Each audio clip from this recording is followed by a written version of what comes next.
Classificação indicativa. Livre para todos os públicos.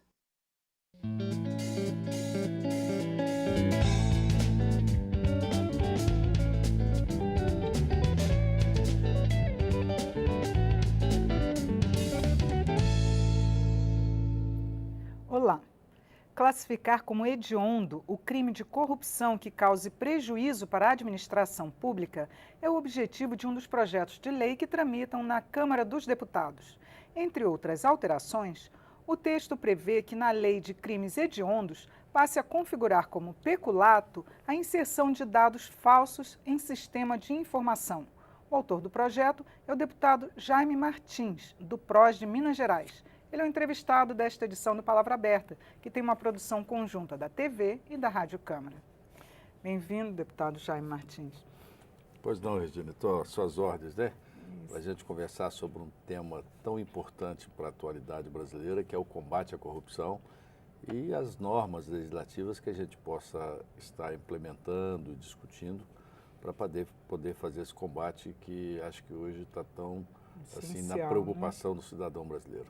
Mas, deputado, a Câmara e o Senado, o Congresso em si já tem discutido diversas propostas de combate à corrupção.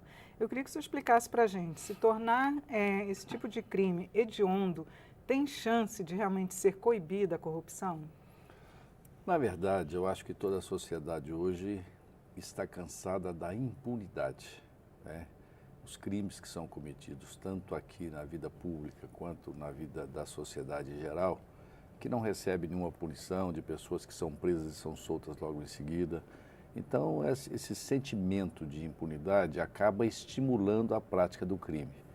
Eu queria apenas, como pano de fundo, colocar o seguinte: eu fui autor aqui, ainda no século passado, ou seja, há muitos anos, de um substitutivo na Comissão de Constituição e Justiça que fez a alteração da chamada Lei do Ficha Limpa. Quando aquela lei chegou aqui no Congresso, com 1,5 milhão de assinaturas e todo aquele movimento, encontrou tramitando aqui, parado já há mais de 10 anos, um substitutivo praticamente com o mesmo teor do Ficha Limpa. A lei do Ficha Limpa tramitou apensado ao meu substitutivo, que afinal é quem estava na frente e quem foi votado. E ali foi um começo, né, de combate aos crimes de corrupção e da impunidade aos homens que estão na vida pública para levar vantagem e praticar crimes. Depois eu fui também o relator da Lei da Imunidade Parlamentar. Até então, deputados e senadores não poderiam sequer ser processados sem autorização da sua respectiva Casa Legislativa. E nós mudamos toda essa lógica, fazendo com que o Supremo possa abrir os processos que julgar pertinentes e a respectiva casa, caso julgue que o processo é injusto, pode, pela maioria de seus membros, interromper esse processo. Mas aí, com a digital de cada deputado, de cada senador, um processo que nós sabemos que é muito difícil de ocorrer. Sim. E só ocorreria em casos excepcionais que, de fato, merecessem o apoio da casa. Então, hoje, já demos alguns passos, né, para coibir essa impunidade.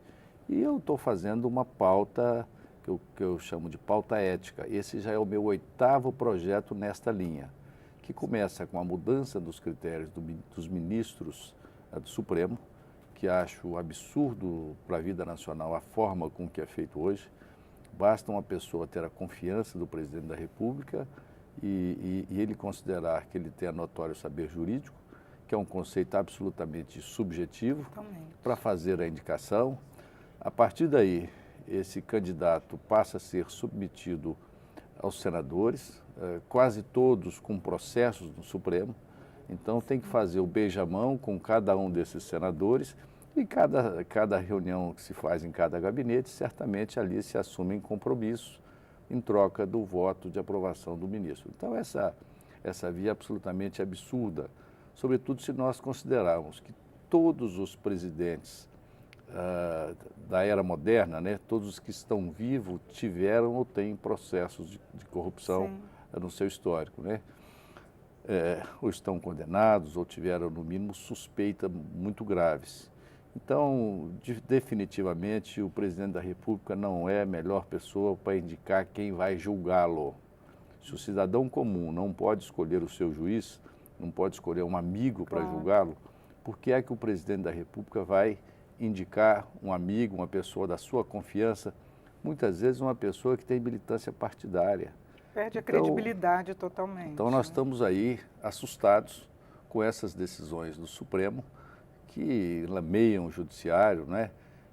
Então isso é preciso ser resolvido e nós temos propostas de emenda à Constituição que está, inclusive, fazendo essa discussão. Inclusive, mesmo os integrantes do Supremo, que estão sujeitos até a um impeachment, todos os pedidos chegam aqui e não vão adiante. Não vão adiante, porque existe uma troca de favores, né? Me cuida de mim lá, que eu cuido de você aqui.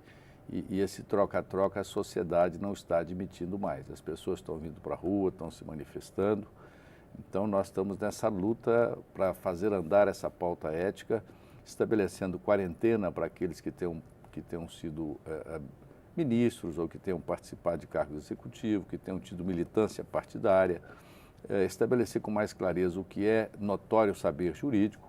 É preciso que seja ou reconhecido por uma universidade com doutor honoris causa, ou que tenha um reconhecimento da OAB, pelo seu Conselho Nacional, assim, identificando aquelas pessoas que têm um notório saber jurídico, para que dentro desse colegiado de pessoas possam ser escolhidos esses membros, mas passando também por votações e por uma seleção mais apurada. E que esses ministros tenham mandato. Não se pode hoje ter ministros aqui quase eternos, né? São levados ao Supremo aos 40 anos e vão ficar lá 35 anos, julgando todo mundo e mais, com compromissos políticos com ministros que saem. Por exemplo, nós temos aqui ministros do governo Collor. Sim.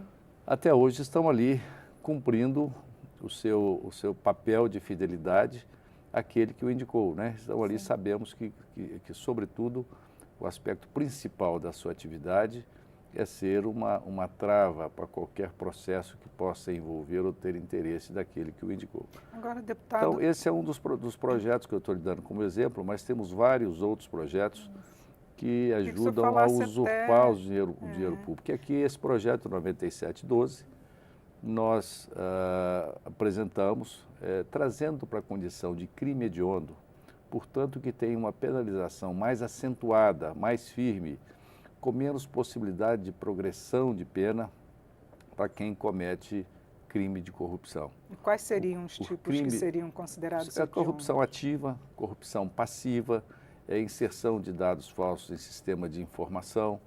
Por quê? Porque quem rouba dinheiro público rouba a saúde da população. Quem rouba dinheiro público rouba a escola dos nossos filhos. Quem rouba dinheiro público rouba a segurança pública, rouba salário do servidor público. Nós estamos vivendo hoje, no meu estado de Minas Gerais, uma condição absolutamente absurda, impensável, do Estado não conseguir pagar o salário dos servidores públicos. O Estado perdeu completamente a condição de investimento. O Rio de Janeiro já passou por isso. Rio de Janeiro, Rio Grande do Sul, é geral essa crise no Brasil. E isso é resultado de décadas desse sentimento de impunidade, de corrupção, de superfaturamento, vai desde a merenda escolar, passando por obras públicas, pelos processos de concessão, inclusive, né? Pela saúde, superfaturamento de medicamentos. A sociedade não suporta mais ligar a televisão e se deparar com isso.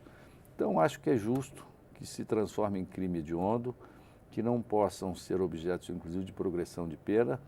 E eu estou também apresentando um projeto, porque nós temos hoje no Brasil o seguinte: completou 70 anos, os crimes, os prazos de prescrição são reduzidos à metade, todo mundo que chega aos 70 anos é liberado de tudo.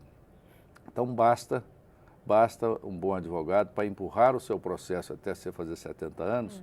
Todo mundo que está na vida pública com 40, 35, com um bom advogado consegue levar o seu processo, um bom advogado e uma boa carteira, né, financeira, consegue levar o seu processo até os 70 anos e ficar livre, né? Então, inclusive, eu acho que o bandido tenha 50, 60, 70, 80, né? bandido do colarinho branco que tenha cometido crime de corrupção não merece ter a sua pena com progressão mais acentuada. Isso não é defesa da terceira idade. Eu acho que aquele que pratica corrupção em qualquer idade tem que ficar preso e tem que responder, sei lá, se tem que fazer isso acima dos 100 anos de idade. Hoje nós estamos crescendo a idade média do brasileiro. Então é o seguinte, a previsão é de que as pessoas poderão viver 90, daqui a pouco a média de idade vai chegar a 100 anos, graças à evolução da medicina, dos conceitos de vida, né?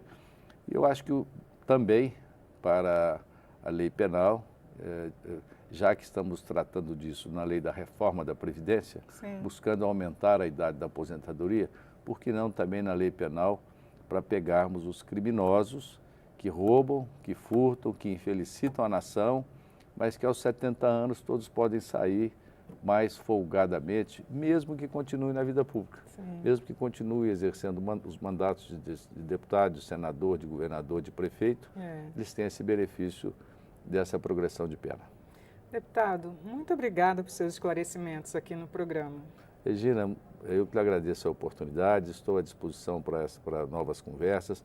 Hoje nós tivemos na Comissão de Fiscalização e Controle uma audiência pública muito boa, são mais 80 projetos nessa direção, que nós estaremos selecionando, inclusive pedir permissão para apresentá-los como de minha autoria, mas é registrado naturalmente a autoria intelectual, para que possam também tramitar aqui e, quem sabe, a gente ter a esperança de, num futuro próximo, ter um Brasil com menos corrupção.